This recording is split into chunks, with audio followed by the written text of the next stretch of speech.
this is what we mean. Chris Paul is out here getting locked up by the Jones.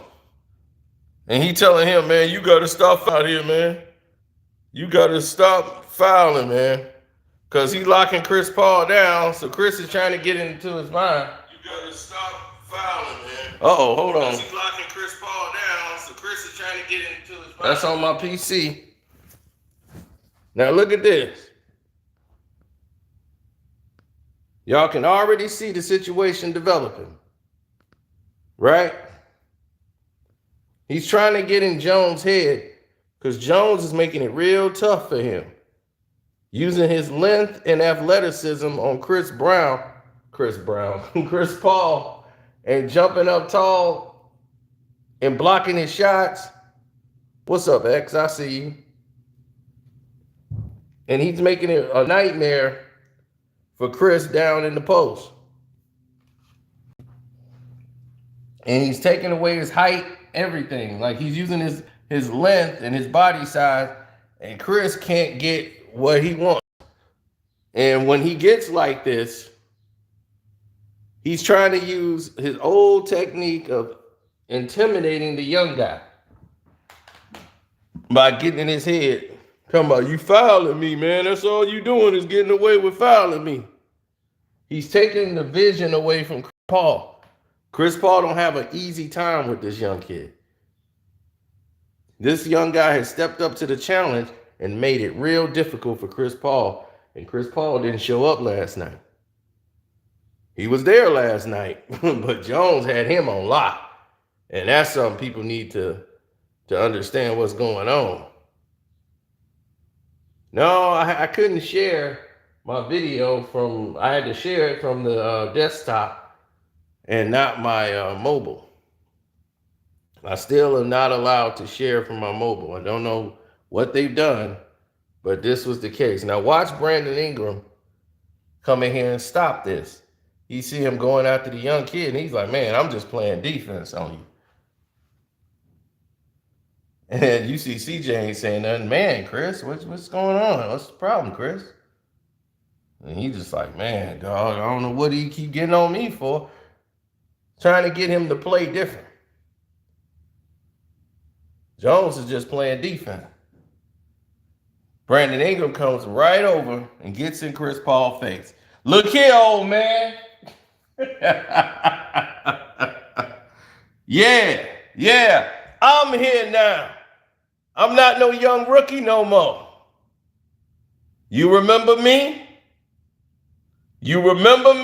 I'm here. You wanted to see an N-word? The real N-word's here now. Yeah, I see that hair leaving the top of your head too, like LeBron's.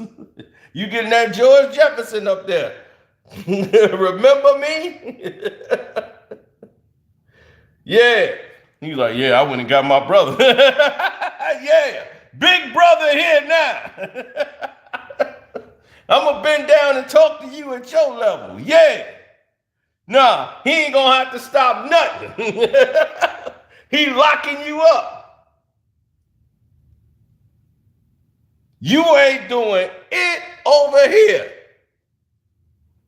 Yeah, old man, you ain't doing it over here. That's how you take up for your young. That's how you take up for your young team. He remember you. Nah, you ain't doing nothing over here. So Jones is feeling confident. Hey, I can stick on him and do what he want. My teammate got my back. Look at Paul. Hey, who you think you are talking to me like that? I'm the president of the Players Union. Man, take your little ass up there anyway. You ain't supposed to be over here. Take your little ass up there. Get up out of here, homie. You ain't even supposed to be here. Get over there. Yeah, get your little boy over there. All right, I'm coming. But he right. You ain't supposed to be over here. Get over there where you supposed to be in your position. And what he do? He got up out of there. You got up out of there. Yeah, you. Yeah, Clam, I'm talking to him. What'd he do? Yeah, he already know. He knew he could talk to you anyway he wanted to talk to you. And the reason why is he did it just like this. He remember this. Boom. When he was already high and Rando was setting it off, he showed you how to represent back then when he was young. He was the one flying down there. A young dude, he flying back down there. They had him down there off the bench. He saw this kicking off. He was coming down there to try to punch you in the mouth. He was showing up to punch you in the mouth. Let's see that. Get your little butt over there. Don't even come over here. You're supposed to be up there anyway. Don't come down over here. Get your butt up there. I remember when Rondo gave you 1 and 2, and I came here to try to clean up. He just missed. He just missed. He was trying to clean your clock back then. They had to hold him back. Look at him. His whole teammate, 3 of them trying to hold him back. He was ready to let it go then. And that's when he was young. And he ain't had nobody having his back. He didn't have a leader holding his back. You know who he had on his team then? That bum that wears 23 and faking like he was a Laker and a teammate. And he knew right then and there, this dude ain't on my side. He knew then. But now, I ain't no young dude no more. I'm a vet. You an old man.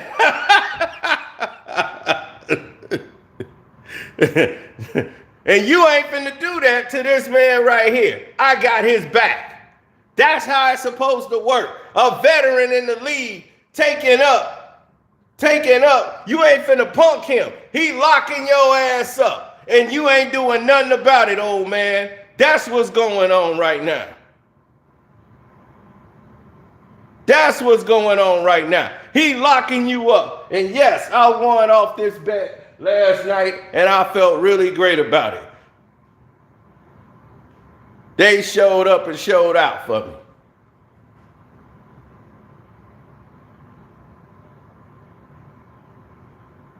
Well, it's going to be problems with them. See, the problem in this situation is that Chris Paul's trying to play those mental games because he's the league and all that. And this is a young kid, and he's getting his shine and getting noticed right now for doing what he do. Play good, tough defense, smart defense on Chris Paul. I've seen him play that game last night, and I said, man, this dude is doing his job on Chris Paul. He's making it real hard on him. He can't just get the passes that he wants. He can't see the lanes like he wants to. And he's really D'ing Chris Paul up, and they ain't giving him his credit for doing that. Chris Paul, man, he fouling me. Nah, he ain't. He locking you up, and he got his teammate. When it's a good feeling to see your teammate who a veteran in the game, they come in and have your back. And B has stepped up big time and showed you, look, I'm ready for this. I'm ready for this. And then right now, they're in a dangerous position because their confidence level is high. Yeah, Alvarado came in there doing his old back pick move, going in there stealing people's food. Chris Paul talked all that stuff out the game 1. Oh, he ain't gonna do that on me. He ain't gonna get me with that. He got his butt with that move. I knew the game was over right then and there. I said, yep, game over. He hit him with the move. Got your butt in the 4th quarter. You fell for that. He hid, got small, snuck up from behind and poked that ball away from you. Then they called a foul on the other end on him for no reason. I was like, he ain't do nothing. You all calling a foul. Trying to make it up because he ripped up Chris Paul. Well, the Phoenix Suns got to prove that they can win series. They don't scare anybody. And without Book, it's almost like, man, this is a whole different type of fight.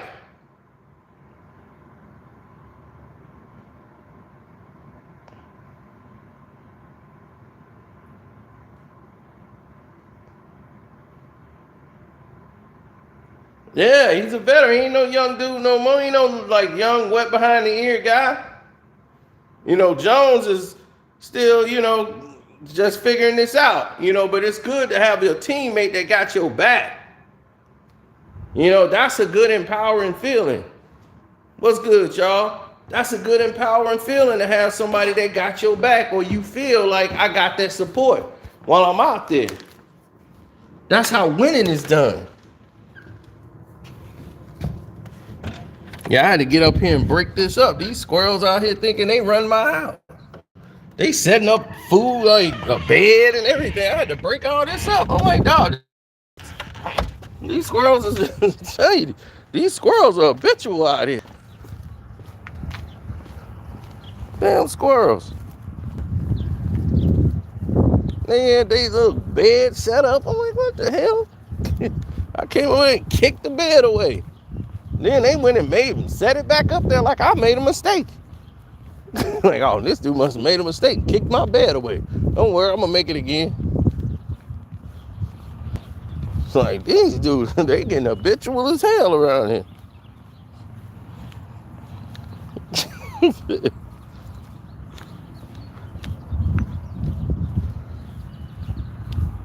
But no, that's how winning is done.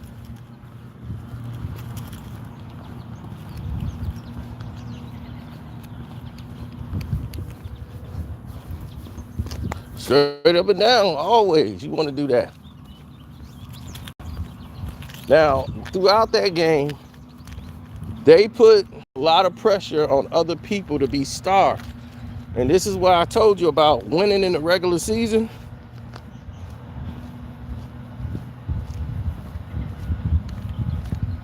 Are you kidding? Brooklyn finna win tonight by like 45 points. Bet your money. Now,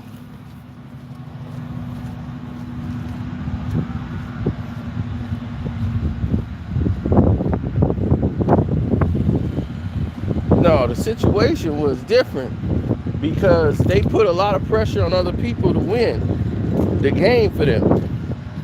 This is what I tell people about, like the Utah Jazz last year. They were the #1 team in the league, but nobody really respected them. Phoenix Suns was the #1 team in the West in the NBA, but nobody really respected them. And you might be asking yourself, why is that? Why is nobody respecting these teams? If they're #1, why they not getting the respect of a #1?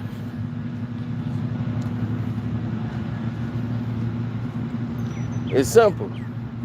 The reason they're not getting the respect of being a #1 team is because of the fact that they have other people in place that are holding them down.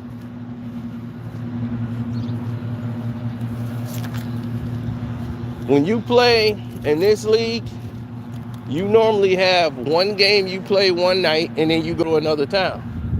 Other teams, it's hard for them to scout. And Phoenix plays such a good game of sharing the basketball and everybody getting involved. Each night is somebody new beating you. That's cool, and that's a great system to have. It's a great thing to play for, and it's fun because the bigs get to play. You have a bunch of people that are involved, not involved, getting involved. So it makes for a whole different environment. Then you see something else take place. You start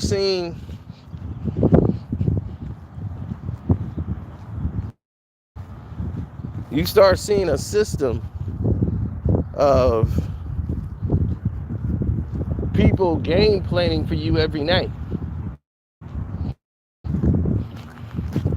They know what you like to do, and they're going to try to disrupt it.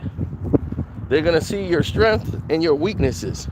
And that's why the playoff basketball is always going to be different than the regular season. So no matter what you did in the regular season, you try to run that in the playoffs, and you're going to run into adversity. So when you run into this man, so when you run into that adversity, it's like running into a brick wall. You run dead smack into that brick wall, you got to deal with that.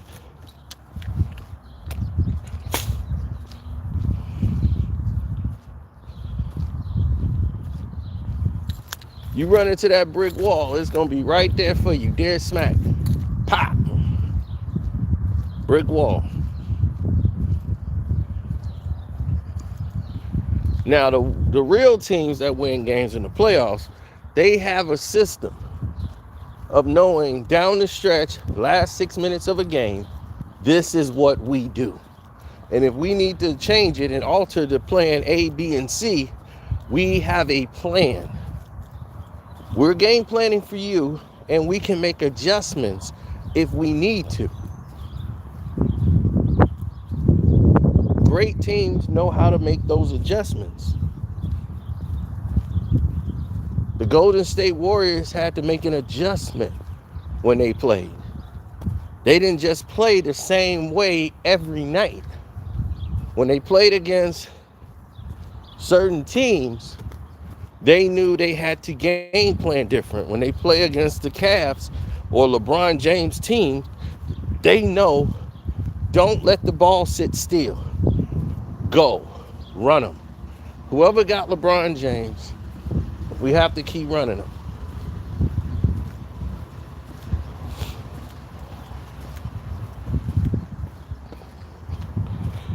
If we keep running LeBron, he's going to run out of gas. So that was the focus. Keep running LeBron. He's going to tire out by the fourth quarter, and he won't be able to hit a free throw, let alone want to go to the free throw line. Keep him running.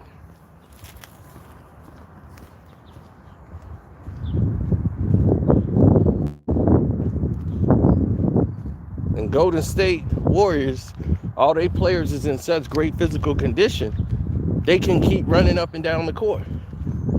Made it real difficult for LeBron to sit there and rest defensively. And then when he got the ball, they got to punch it up. It makes it real difficult. The media is blaming Ben Simmons because Ben Simmons hadn't done a damn thing. But this is the Brooklyn Nets basically firing back because they assumed that they were going to have Ben Simmons back. But could it be Rich Paul doesn't want Ben Simmons on this team and is sabotaging on purpose? Could that be the case?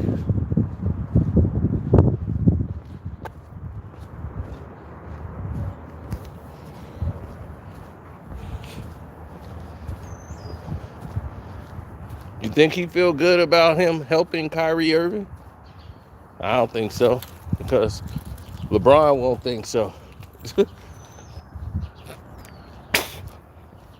What's his reason for being out again?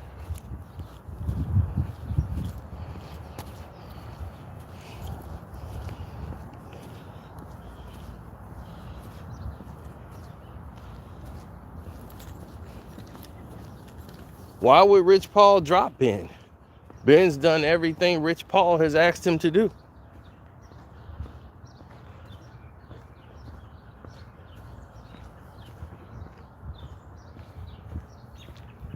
Rich Paul wanted him out of Philly because he was mad the 76ers aired out his conversation about him approaching them during Summer League, asking them if they finna trade Ben or not. So then he want his players out of Philly. Okay.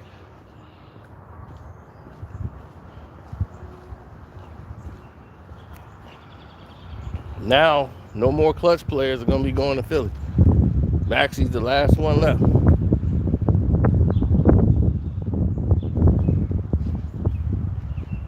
They should be blaming Nash and Nash only. Shouldn't have had the job. But they thought they were going to have a Steve Nash situation. How is that even legal? Because LeBron doesn't, on paperwork, he's not on paper owning anything to do with Clutch. So, when you're not on paper of owning anything at Clutch, it's kind of hard for them to say you're responsible for something.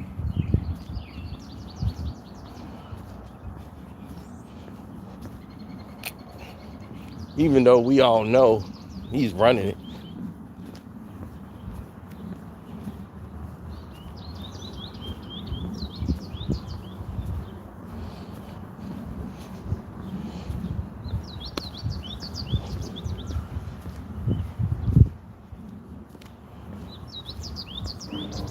Well, Steve Nash wasn't even an assistant coach. Steve Nash was a shooting coach. He worked with Golden State Warriors only on shooting.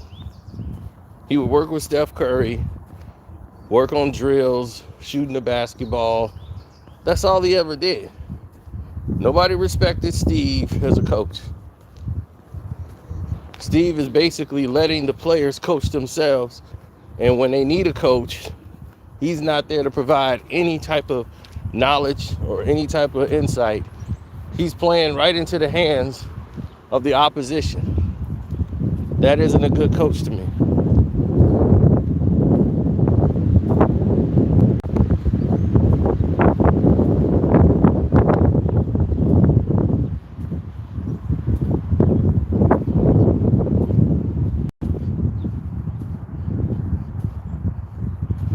They didn't pick him. They agreed that they didn't have a problem with the Nets' pick of Steve Nash.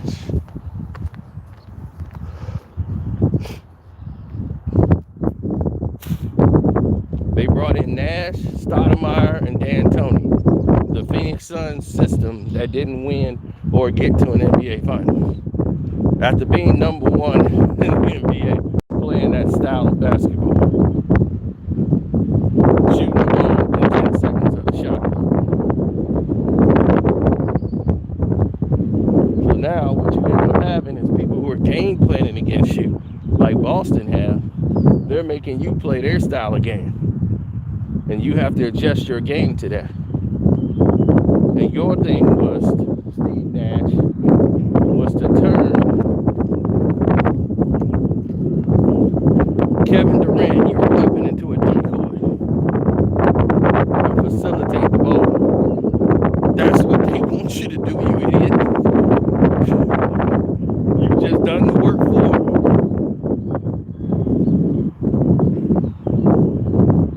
You wanted to make Kevin Durant a decoy and have him distribute the basketball, knowing that's going to lead to what? Turnovers.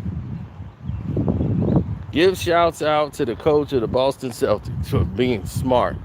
He's made all the adjustments that need to be made, disguising his double teams, having guys run out, being aware of the shot clock, credited to Marcus Smart because he's been in the game so long. And, you know, he's not the greatest scorer in the league, but it shows you this game is bigger than just scoring the basketball. His defensive skills of knowing where to be and how to be at all times are essential.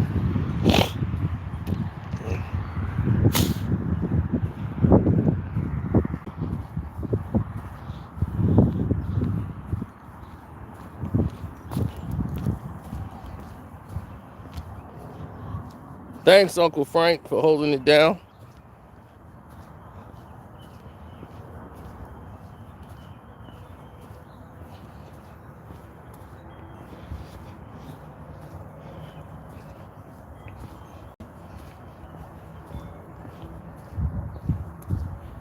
Exactly. And that's why I respect Brandon Ingram for what he did last night. He's leading the team and scoring. He's taking a stage of being a leader. because that's what they needed. CJ's not a leader, but what CJ does is bring an element to the game that these other guys don't bring. He can make it easy on Brandon Ingram, and he can help other guys get baskets. He don't need to be a leader of a team. He just want to be part of it.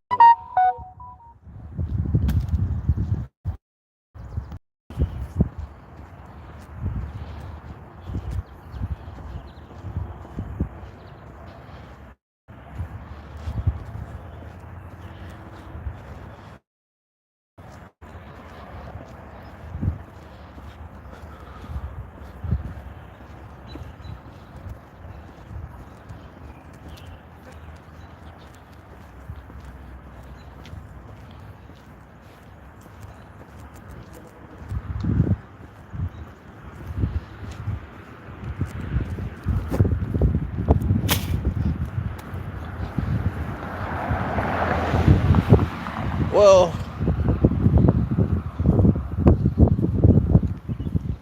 the way it looks right now,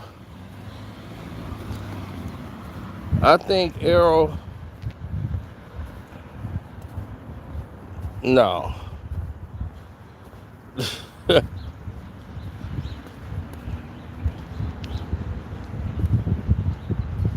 KD throwing game? No.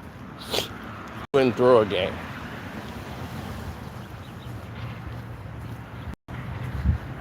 It's the fact of, have you watched the games?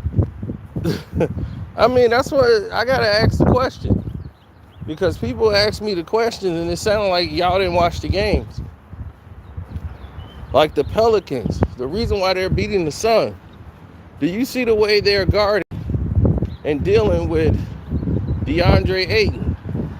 They're making him get the ball when he's not ready to receive the ball. They're making it harder on the Suns and delivering that basketball to Ayton. So when they're giving him the ball, it's kind of late in the clock, or it's too early in the clock, and he's trying to force a lot of things to happen right away. They're rushing their offense, or the offense is dragging. The Pelicans are changing that narrative. Same thing with Brooklyn. Brooklyn is being forced to play at Boston's tempo. Look at what Boston is doing defensively. They're not doing the same things over and over again. They're changing it up. They're playing physical when they need to. When the game get down the stretch, they're extra physical and staying locked on, playing man defense. So that when the passes come, they are almost glued to their mans. Tatum is holding Kevin Durant a lot of the times, being real physical and up on Kevin Durant. They're taking away his rhythm. Kevin Durant is a rhythm scorer.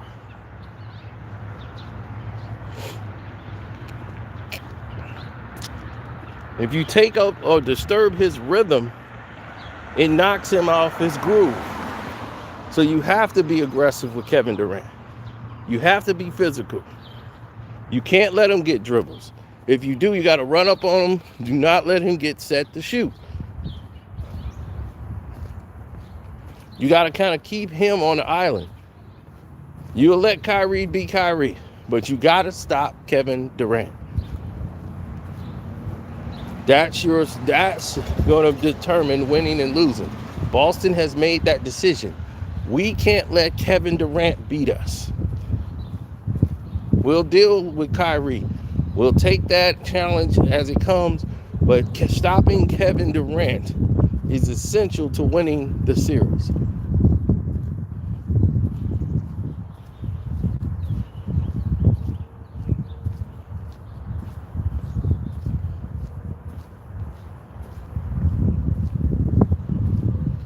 They've played better defense and it's leading to their offense. The Brooklyn is giving the game away with turnovers,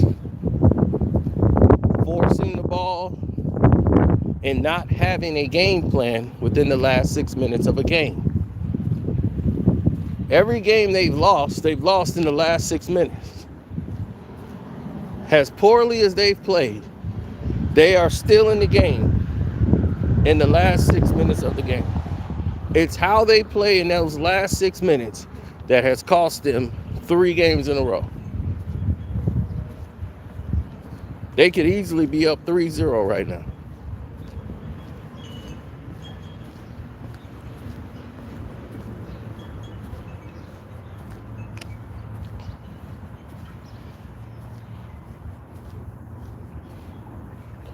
Well, Johnson from Phoenix Suns has a defensive problem. He's a great defender for Phoenix, but not against somebody that really likes to drive to the basket. It puts a lot of pressure on him to get support and help. So when you got guys like Ingram that can put it on the floor, you got CJ that can put it on the floor and they can pull up. Brandon Ingram gonna beat you in the mid-range and smoke you there. Phoenix gives you the mid-range.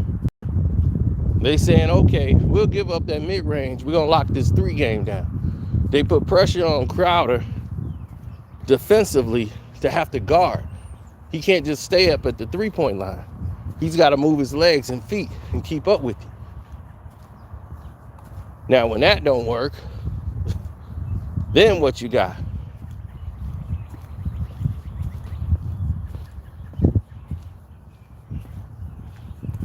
If they lose, Nash is getting fired. But unfortunately, I don't see them losing.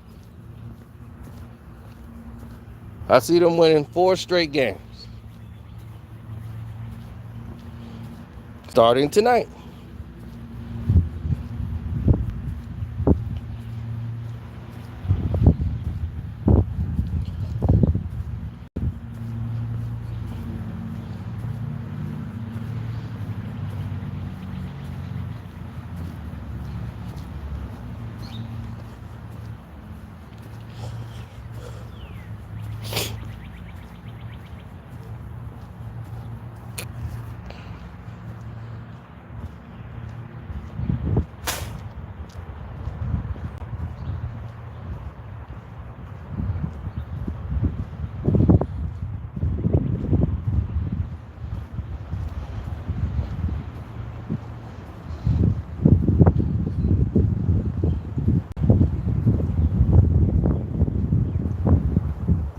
Yeah, and that's what Ingram realized. LeBron ain't his teammate.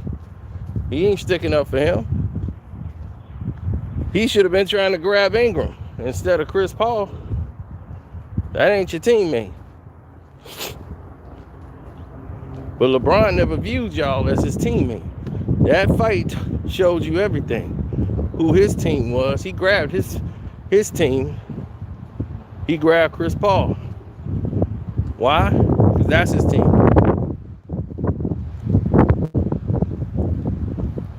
Y'all remember what Cappy said?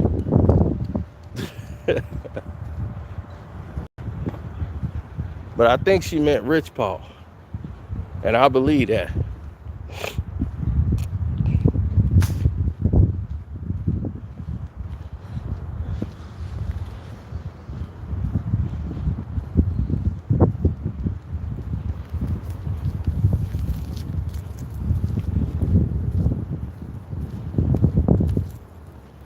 He lost Brandon Ingram respect because Brandon Ingram would have rode for him. He welcomed LeBron to the team. That was the first time they ever met. When LeBron came up in there, he was a fan until he met him and saw how he acted as a teammate. He lost B respect.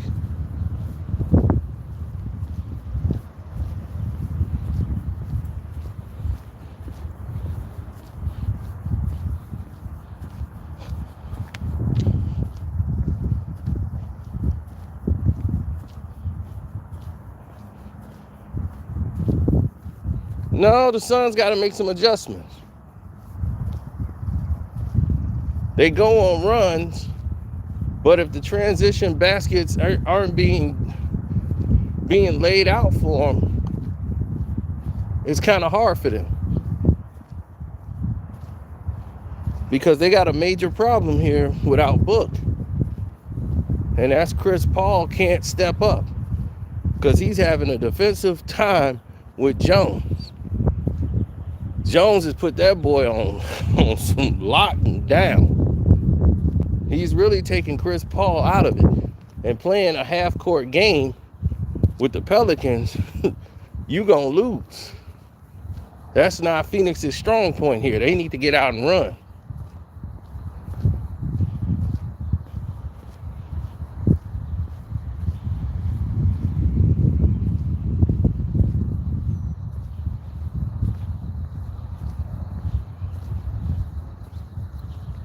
Of course LeBron has hurt the Lakers more than he's helped them.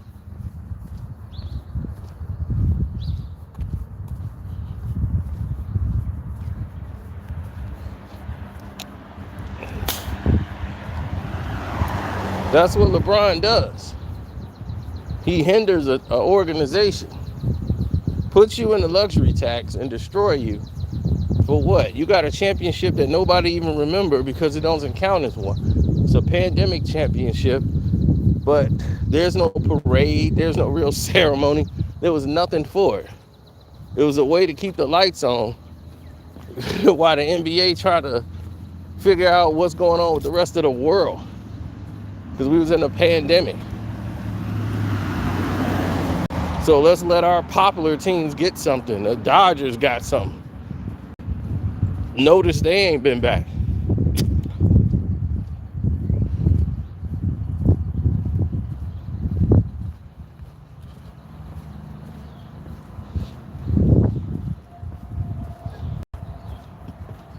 Nobody's honoring that.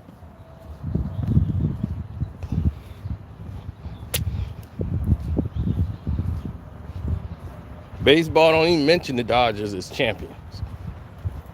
Nobody view them as champions. Nobody view none of these teams as champions.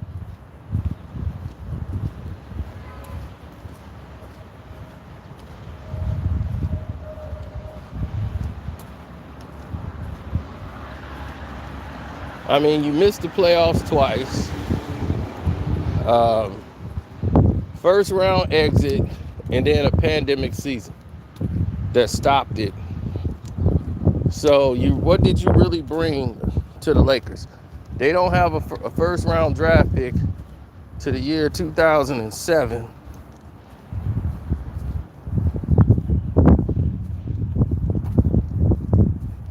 What else did I miss?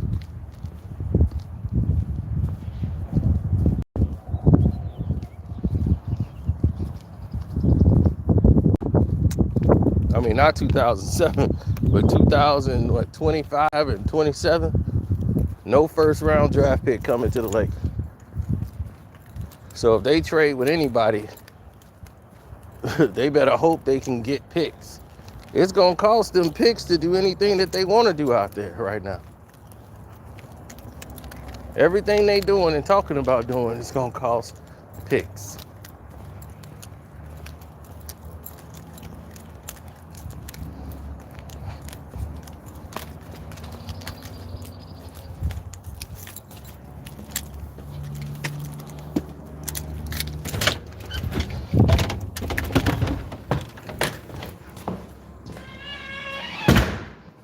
What's up, kid? Everything gonna be about picks.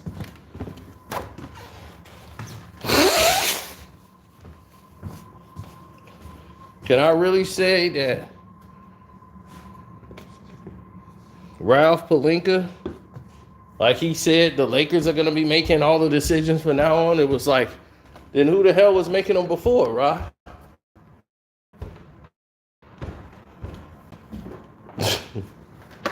Who the hell was making all the decisions then? If y'all now finna start making all the decisions. Like, don't worry, now we gonna start making decisions around here. For real? Because see, that man is making some decisions. Y'all had a good decision right there that was already made in Brandon Ingram. Can y'all imagine if Brandon Ingram was on the Lakers right now, where y'all would be?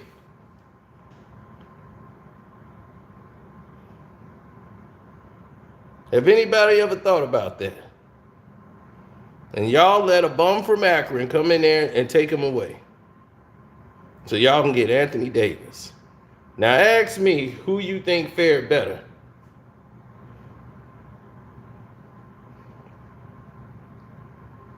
The Pelicans wasn't getting to the playoffs with AD. They got there when they had Boogie the one year. They were losing games every year. They better off with Brandon Ingram.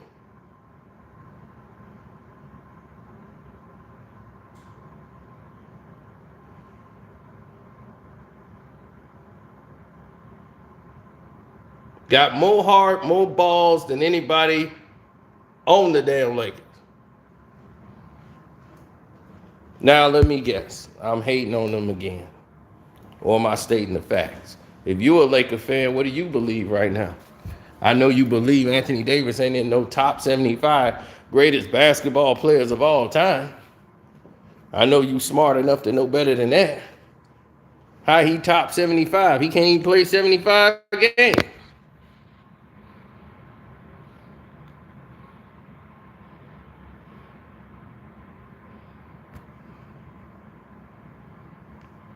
Yep.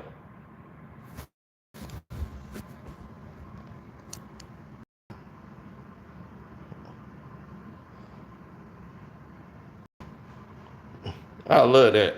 Look at Jones standing his ground. CJ wasn't gonna say nothing. But Brandon Ingram, nah, you ain't doing it over here. Matter of fact, get your butt back over there. Get your little butt back over there. You little bitch, all right?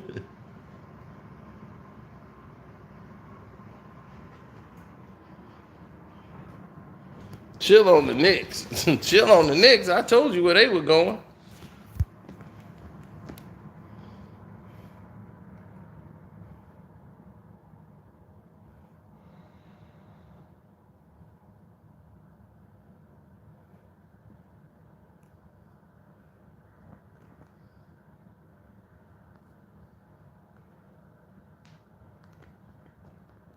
Rondo told LeBron, you lost the team.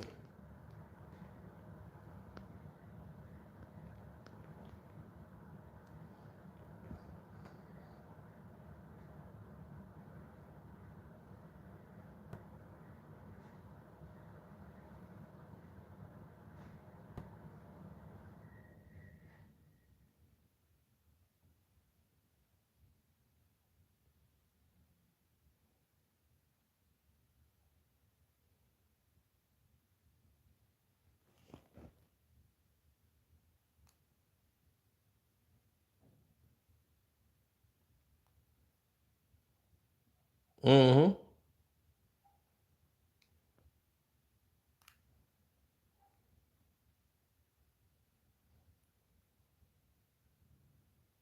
I never could believe that I would ever see the Brooklyn Nets being in this down 0-3. No one could see that coming.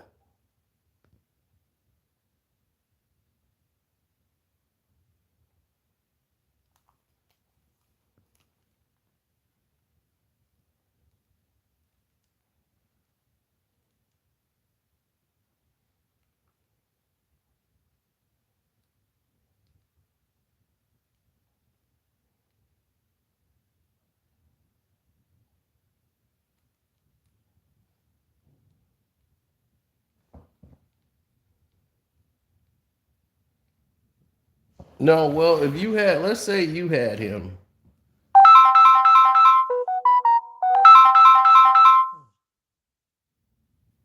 I'll call that back later. Let's say that you had these designs or desires. Dude, if I hit the button telling you to chill, that must mean I'm in the middle of something.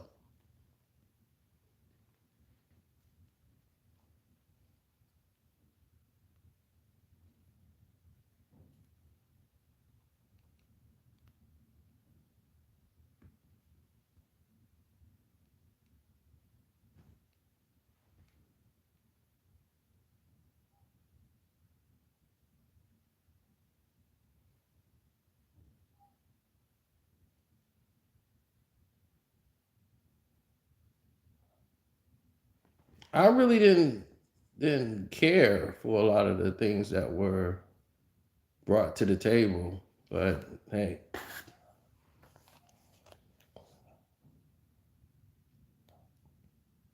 what's done is done.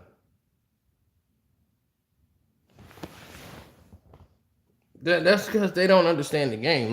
Most people don't watch the games, and if they do, they rarely give credit to the other team schemes, defensive setups.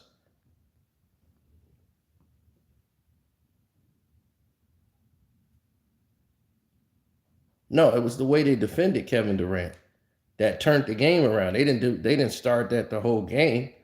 They did that and unveiled that in the second half. They made an adjustment.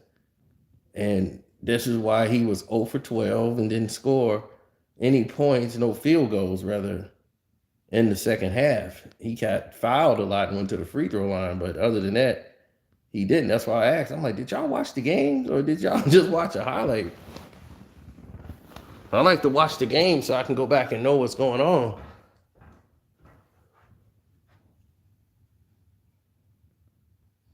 Yeah, this is a funny thing that they made of me and Kwame Brown. I laugh when I see that. I'm like, I'm Fred G. Sanford. I'm the old wise owl.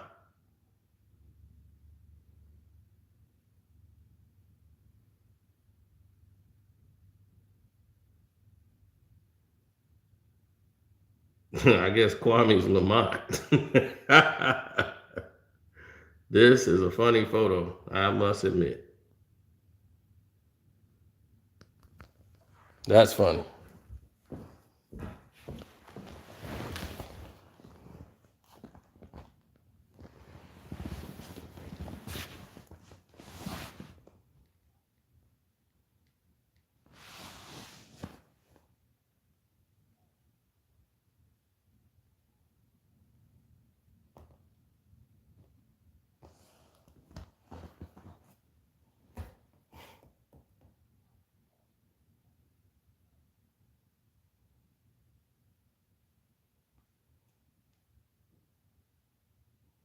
Mm.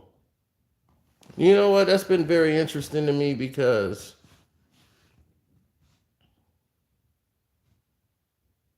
once again we're seeing a situation where other teams are making adjustment and it's based on basketball, not about who's the superstar, who's the king of the team, and all that stuff. Like Jason Tatum is the known star of the Boston Celtics, right? But is the Boston Celtics winning because of Jason Tatum? Or are they winning because of the way they're playing the game? Brandon Ingram is the star, really, of the Brooklyn Nets. I mean, not the Brooklyn Nets, but the New Orleans Pelicans. He's the standout star of the team, but they're not winning just because of Brandon Ingram. You have Jones's defense. You got everybody, undrafted rookies and undrafted players coming in contributing. Everybody is pitching in and they believing that they can win the game, and they're all gelling at the right time. It's making for exciting basketball. It's the most competitive basketball season they've had in years. This is still the first round, ladies and gentlemen. I don't think anybody's advanced yet to the second round, which is normally unusual for the basketball season to be this competitive.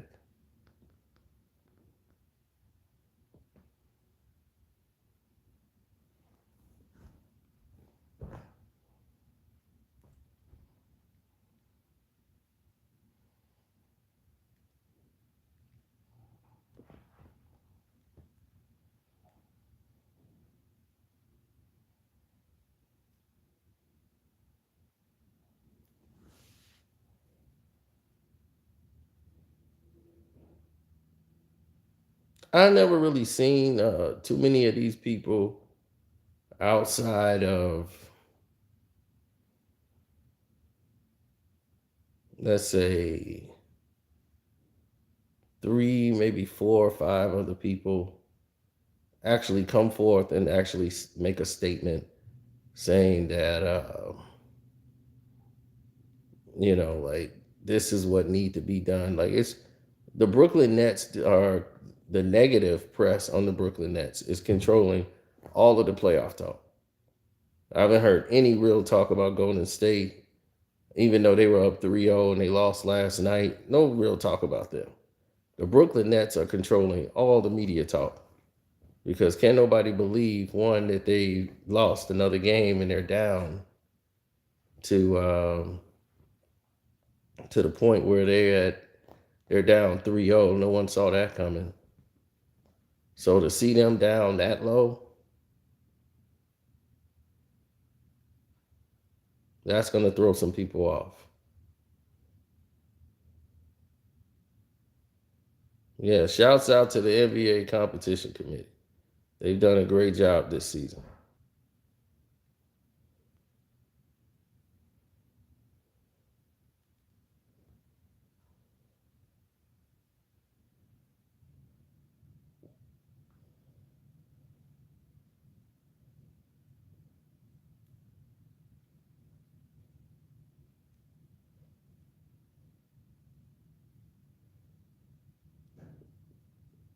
Yeah, Anthony Edwards like Michael Jordan. It's too early for that. I mean, it's like saying he's the next, maybe he's the first Anthony Edwards. That's good enough. Trey Young, very young in his life, he signed with LeBron James and Clutch Sports, and that was that.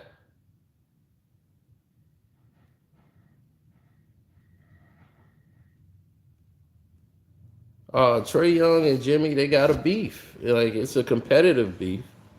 Like, Jimmy just look at him as like, man, you too small, and try to go out and punk him. But Trey Young has been competitive and trying to beat Jimmy and all this stuff. It's like they had this back and forth.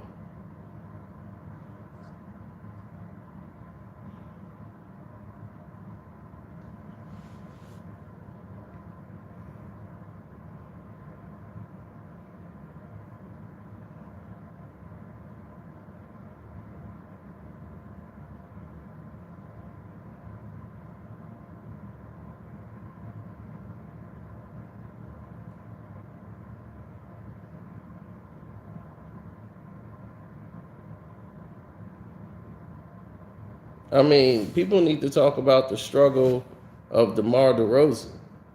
Why does he keep coming up short every damn game?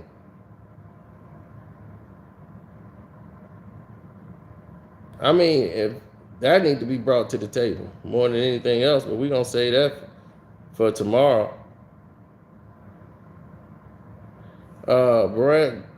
Brad Stevens wasn't really overrated at all. He's just more of a defensive coach. He could teach defense. His thing is game planning down the stretch. And the fact is, I think this coach is better suited. He wasn't an effective coach, I don't think. When they had Kyrie Irving and things was going the way it was, Brandon Hayward was supposed to be the 2 guy. But his problem is that Tatum and Brown, those 2 rookies, they develop fast as hell. And then Kyrie was out and they backcourt. Gordon Hayward was out the first game of the season. So now the 2 young guys are supposed to learn under them and, take some years to develop. They step right up and they go to the Eastern Conference Final their first year.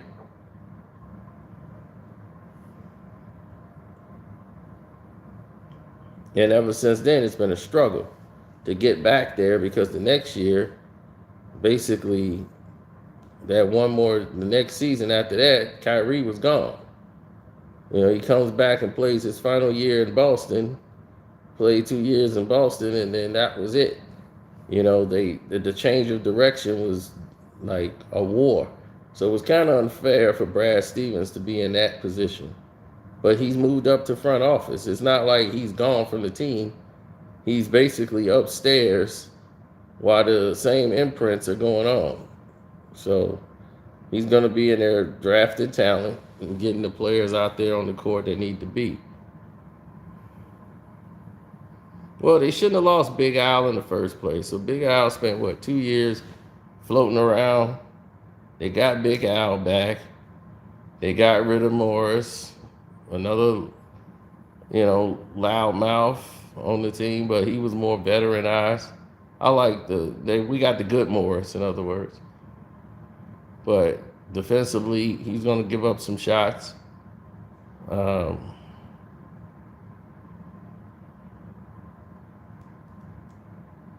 what happened?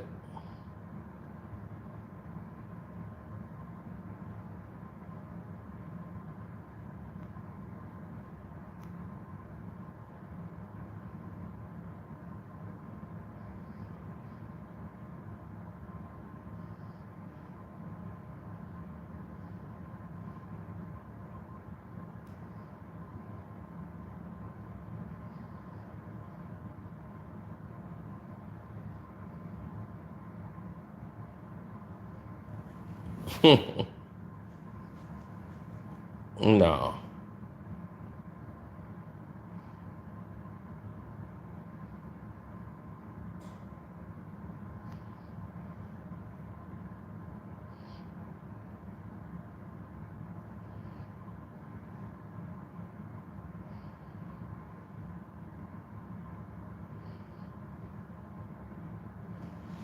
They're gonna tear KP. They're gonna tear KD to pieces every single time because KD is that's the face they chose to be the one that they could tear down. They love to tear down Kevin Durant. LeBron controls the media. Kevin Durant's playing bad. Oh yeah, keep that going. They don't like Kyrie Irving. They don't like Kevin Durant. So this is perfect for them.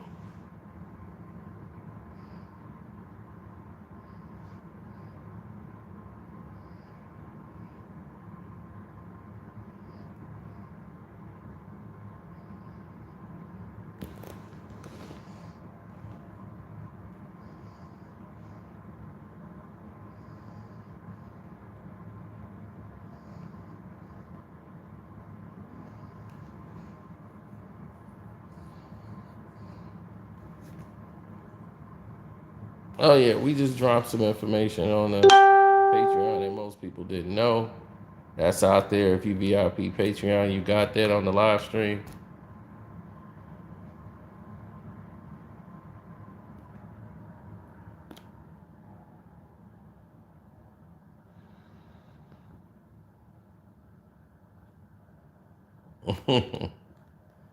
Absolutely.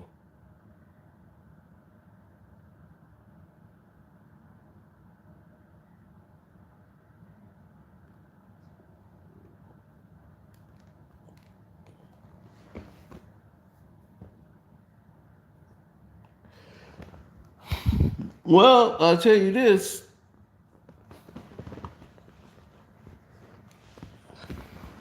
Steph Curry would have 4 rings right now if it wasn't for what's his name getting hurt. Kevin Durant. They would have beat Toronto with KD.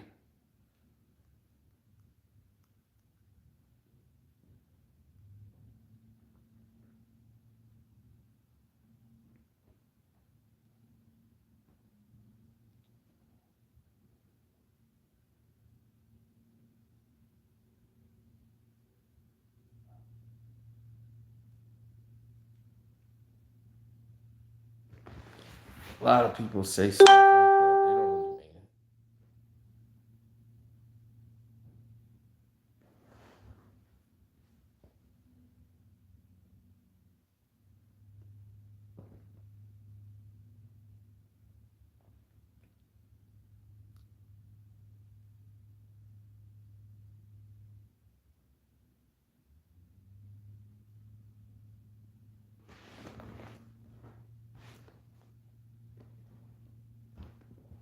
Mm-hmm.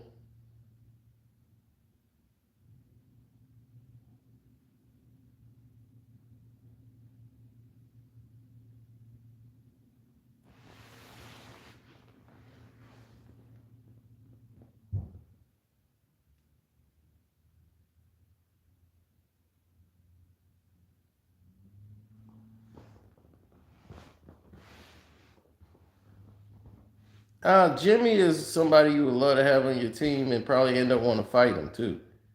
It's just the type of attitude he got. That's that Port Arthur, Texas in him, where he's just kind of an a-hole. But he's the a-hole you would kind of want on your team.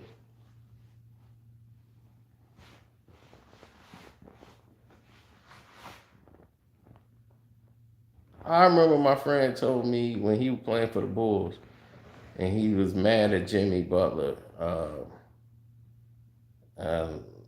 don't want to say the player's name, but he was like, we'll never win a championship with him.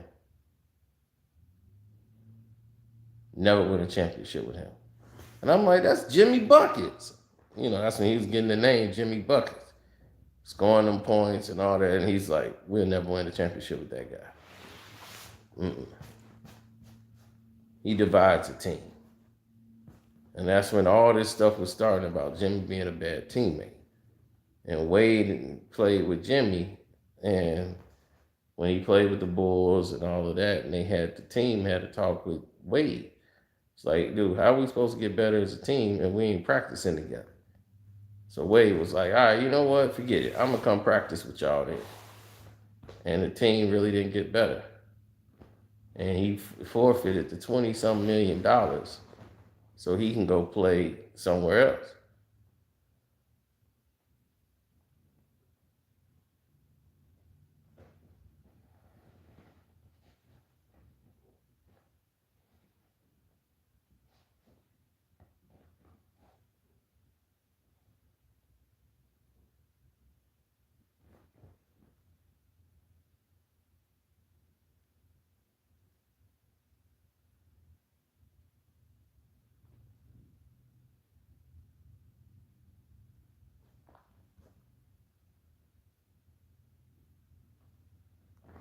Nah, I never looked at it like that. Brandon Ingram has developed his game. He worked on his game. When he came in the league, they were saying Brandon Ingram has got the talent to be another Kevin Durant. That was the scouting report on Brandon Ingram coming into the NBA. Like when the Lakers got him, they was like, oh, his game is kind of similar to Kevin Durant. If he gets more polished in this league, he could definitely be that type of scorer. Even LeBron James saw it in him and said, man, yeah, this guy is incredible. Seeing his game and to be able to come play with a guy like Brandon Ingram, he's one of the reasons I chose to come to the Lakers is, because he's got talent that's just incredible. And he gave Brandon Ingram all this credit. So Brandon assumed that he was looking like, yeah, this guy's got all this talent, so we can boost him up. I could trade and get AD. AD signed to Clutch Sports. He's our guy. We got to get him over here so he can make him a star. So that's all he saw in Brandon Ingram is the potential to trade him away to try to get his homeboy over here. From Clutch Sports. He's looking at the business aspect of it. And once, B saw what the real play was when he tried to trade him and Dale Demps, blew all that up and made it public. Now it looked real nasty. And that the team didn't even want to sit with LeBron. It just made it real nasty for the rest of the season.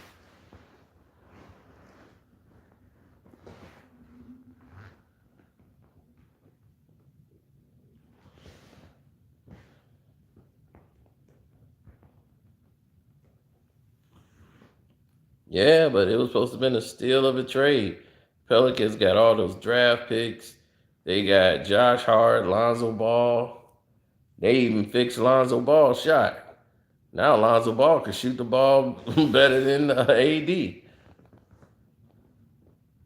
So you could tell who doing the work, and you could tell the people who just living off past recognition of, the glory days. The Lakers is living off their past. Like, remember, we're the Lakers. We got winning time, even though we ain't winning no more. Clippers been better than us for 10 years, but hey, It's a rivalry. We ain't got no rings. We got all this stuff from the past. Remember, we had Kobe. And we had Shaq. We the Lakers. It's like, what does that mean?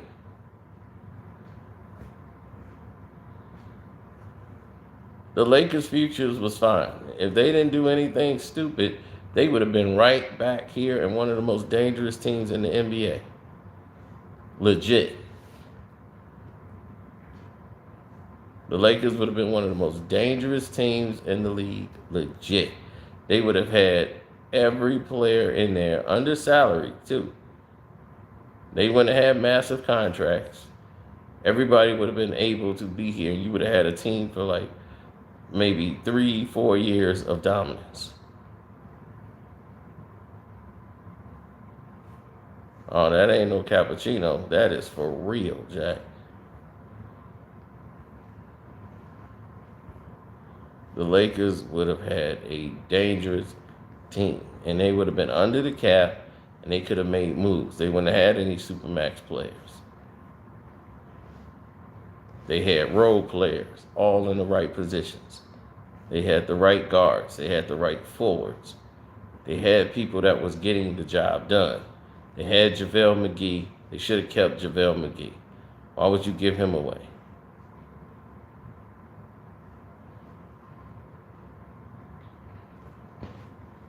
You let JaVale go. Like he was a problem. He went to Phoenix, immediate progress.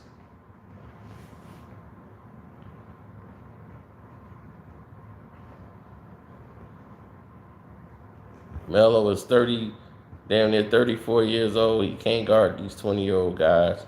He couldn't guard nobody when he was 20. So how in the world are you going to try to put him in there as a defensive stop?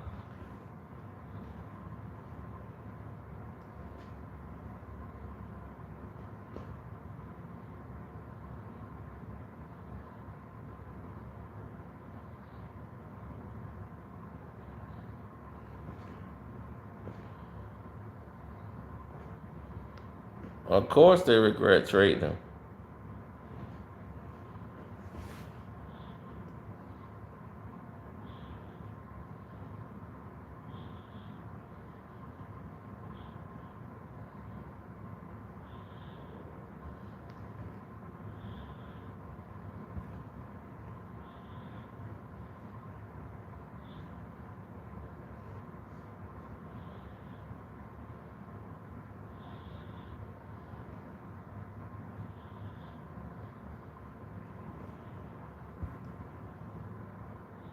They don't know what to do.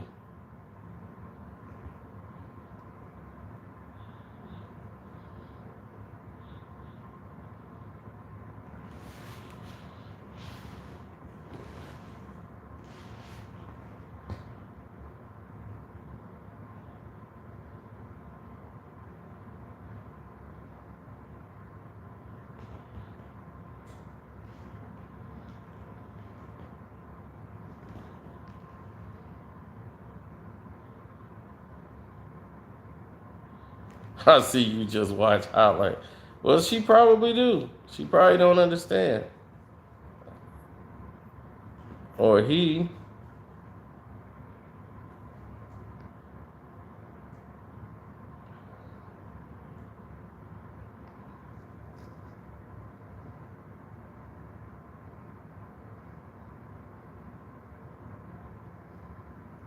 No, that's true. Kyrie and Kevin Love was there. And so was 12 other new teammates on the team when LeBron got there.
I guess so then.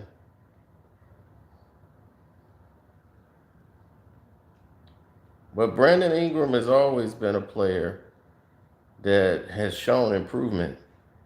Like when he got to the Pelicans, he really started stepping his game up.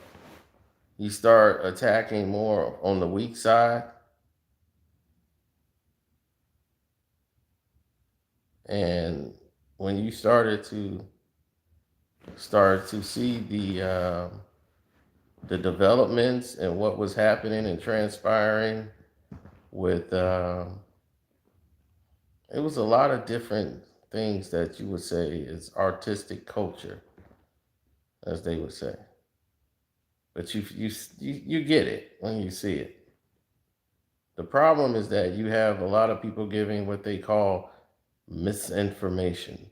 What is considered misinformation on it? Misinformation could be something that is information that's completely false, but I don't know.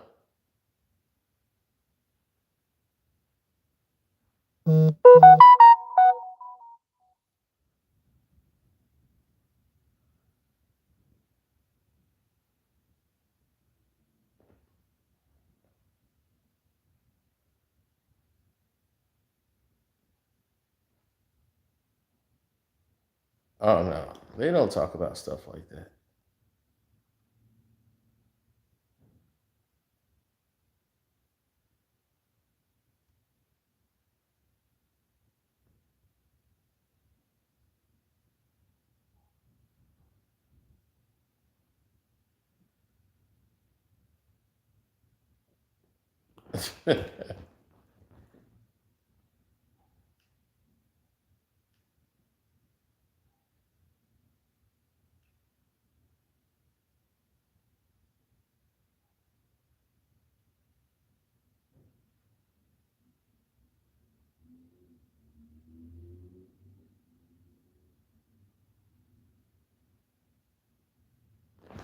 Well,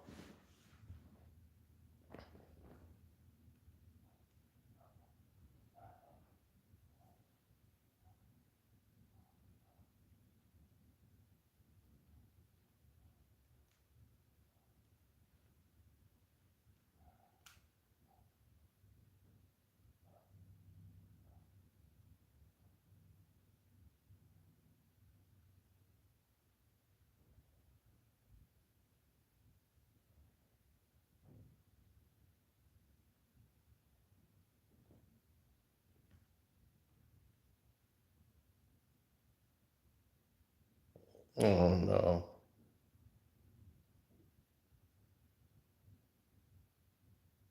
Uh, Nobody's really serious.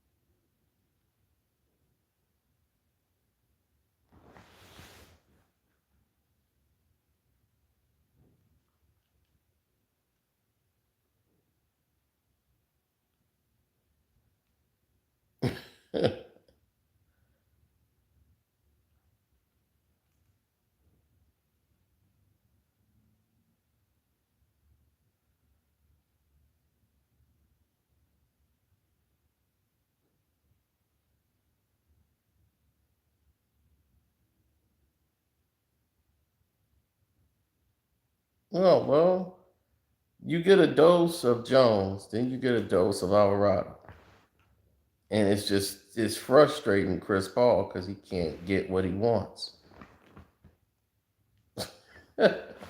Oh gosh, let me show you a great example. All right, let me show you a great example of it.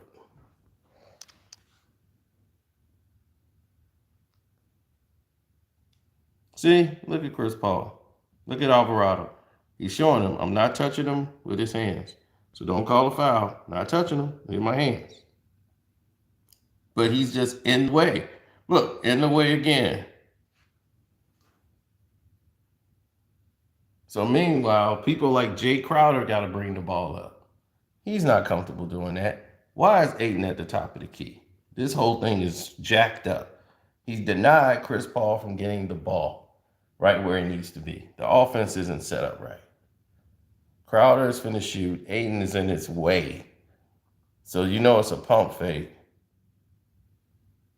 He's crowding him. It don't make sense. He gets a knock on the ball. Supposedly is hit. He gets the ball back. And the referee calls back and forth. And he's trying to show him that, look, this man touched the ball. So now Chris Paul is incensed, angry, mad at this ref. So he's ticked off. Like, look, the ball's hit. So Alvarado's trying to get the ball back. Like, okay, it's our ball.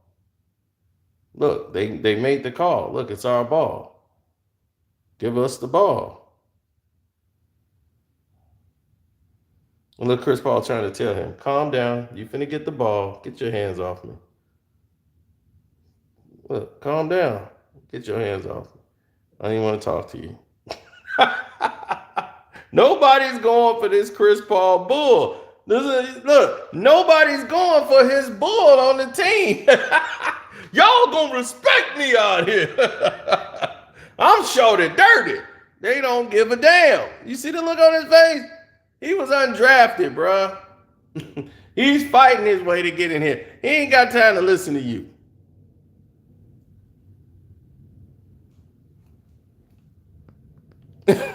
So you see what I'm saying? This was going on in the game.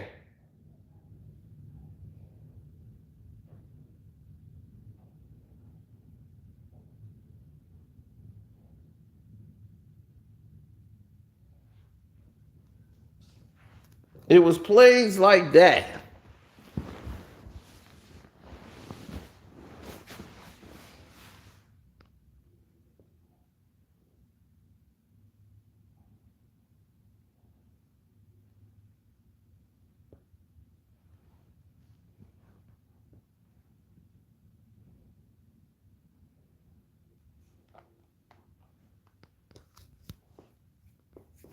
No, I really didn't.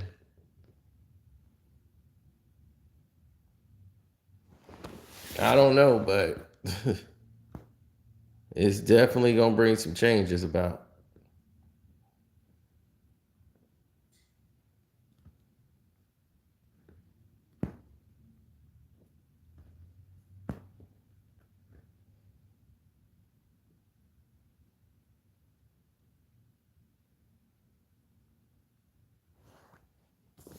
I never really wanted to go that route, to be honest.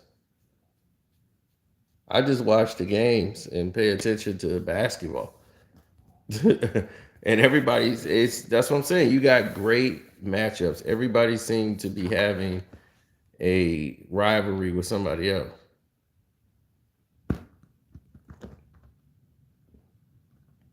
But that's people's fault. You know what I'm saying? That's what I always say. That's people's fault. With Ben Simmons. Ben Simmons is people's fault. Because when he was going through all this, I was making all these excuses for Ben Simmons. I was all kissing up to Ben the Bus Simmons.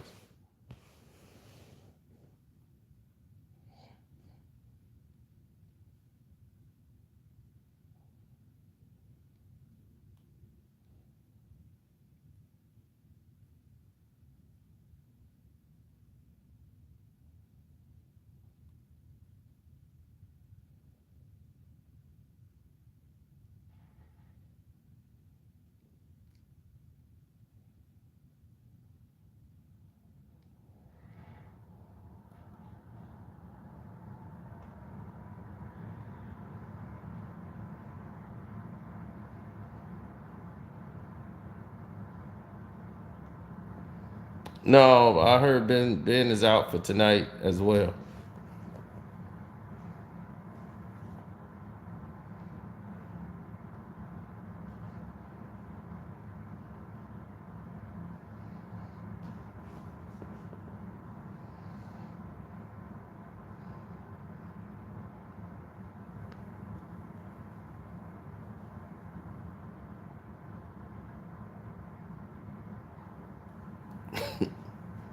I know. Tell me about it, right?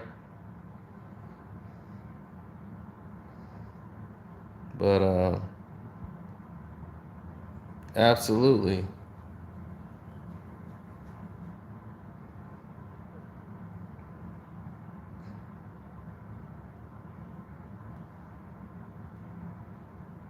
Yeah, I gotta go. I gotta call, make a bunch of calls actually. So let me get ahead and get it started on my day. Oh man, Kwame, yeah, me and Kwame talked for about 2 hours today. Man, ain't wasn't supposed to be 2 hours. Well, it's supposed to be a 10-minute conversation, turned into to about 2 hours. Oh man, it was entertaining. We talked about so many different things. Oh, definitely. Don't forget to subscribe to his page. Don't forget to subscribe to Carcino for Life. Subscribe here. My Carcino for Life Patreon. You need to follow that. Yeah, so let me get the day started in the right direction.